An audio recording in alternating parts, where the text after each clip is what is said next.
3, expect faith from everyone. Verse 14. When Jesus came into Peter's house, he saw Peter's mother-in-law lying on the bed with a fever.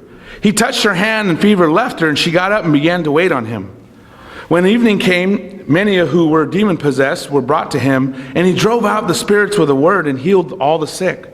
This was to fulfill what was spoken through the prophet Isaiah. He took up our infirmities and carried our diseases.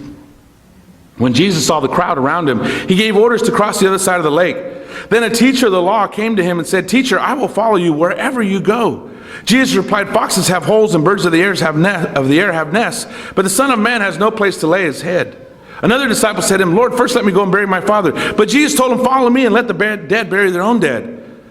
And he got into the boat, and his disciples followed him. Without warning, a furious storm came up on the lake, so that the waves swept over the boat. But Jesus was sleeping. The disciples went and woke him up, saying, "Lord, save us, we're going to drown." He replied, "You have little faith. Why are you so afraid?" Then he got up and rebuked the wind and the waves, and it was completely calm. The men were amazed and asked, "What kind of man is this? Even the wind and the waves obey him." You know, there's this faith story after faith story here. One of them, and understand that even the story of people coming up to follow Jesus, it's a faith story. Because you got to have faith to challenge people. You got to have faith to preach the truth. You got to have faith to call people to obedience with God. I think it's one of our challenges right now. I notice we get timid, we get scared. We're scared of challenging people. Maybe scared of abuse or scared of going too far. If you follow Jesus, you won't go too far.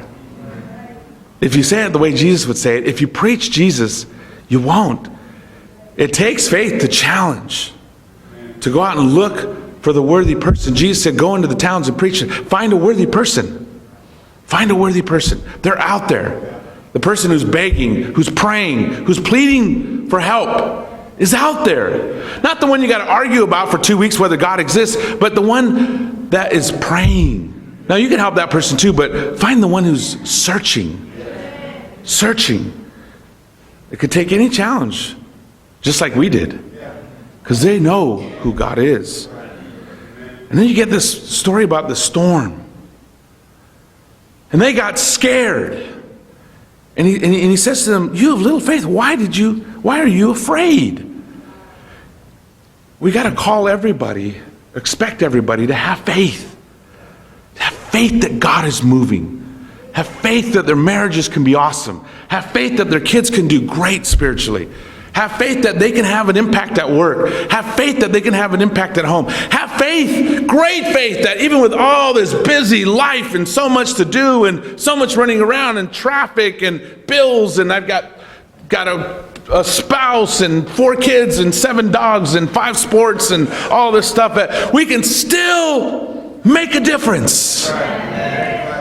But you got to have faith. He said, "Why are you so afraid?" And that's what happens when we become faithless. We become fearful. We become afraid of the challenge, afraid of, can we really do this? Is it too hard? Is it too much? Is it, it's 2013 now. And this isn't the 80s anymore. And people are different and the world has closed up and da-da-da-da. No, you just got to believe. Because what did Jesus say? According to your faith, it will be done. According to your faith. Yeah, but he was standing in Israel at the time. I don't know if he was standing in South Florida if he'd say the same thing. I bet he would. That's why it's printed and you got it in a nice leather-bound book. So you can read it here too. But we got to expect that from each other. And say, bro, come on, have faith. You got to believe that God can move in all situations.